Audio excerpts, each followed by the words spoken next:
Un peu partout sur les contreforts des Vosges, leurs silhouettes se détachent au milieu des arbres. Des châteaux forts en ruine, vestiges du Moyen-Âge, aujourd'hui richesse de toute une région. Ils dominent la plaine d'Alsace, impressionnent les randonneurs, quand au détour d'un chemin se dévoilent leurs immenses murs de pierre. Là, c'est le château d'Andelot. Château qui est particulier en Alsace parce qu'il a 2 tours. Et donc, il est très visible de loin. On ne sait pas pourquoi ces 2 tours ont été construites. Mais comme tous ces châteaux forts, à la fois, il y a une visée de protection et aussi une visée de symbolique.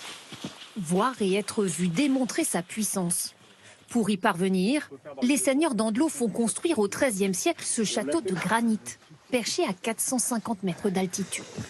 On est à la sortie de vallée vers la plaine, donc on voit bien, on contrôle un certain nombre d'accès. Car le Moyen-Âge est une période troublée et l'Alsace de tout temps un carrefour d'axes stratégiques.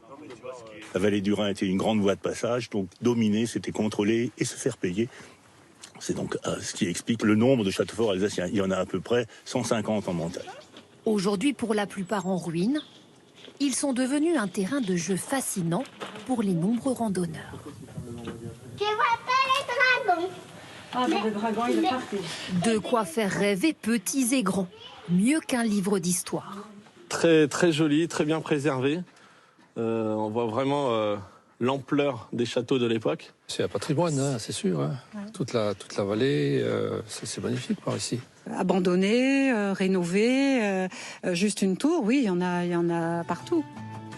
Longtemps pourtant, ces châteaux ont été abandonnés, presque oubliés, comme celui du Schöneck, dans les Vosges du Nord. Détruit sur ordre de Louis XIV en 1680, il revit aujourd'hui grâce à ses bénévoles. On prend des photos, on démonte les 6 rangs, on purge le remplissage, on refait le remplissage et on le remonte rang par rang dans l'ordre des pierres. Le but n'est pas de reconstruire le château comme il était au XIVe ou au XVe ou au XVIe siècle, c'est malheureusement impossible, mais on va garder on va garder la ruine dans le meilleur état de conservation possible. 20 ans que ces passionnés se sont lancés ce pari fou. Sauver ces vestiges datant pour certains du XIIIe siècle. On arrive dans le bâtiment central du château où le seigneur logeait.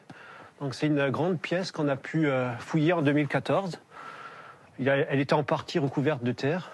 Avant leur arrivée, une grande partie du château était invisible, cachée sous les amoncellements de terre et la végétation. L'entrée du château avec la passerelle qu'on a...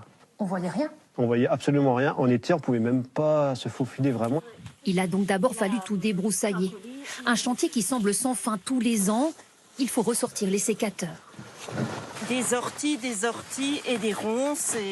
Mais déjà, le travail a payé. Tout en haut du château, les visiteurs peuvent aujourd'hui admirer la vue sur les montagnes environnantes, mais aussi l'édifice à leurs pieds.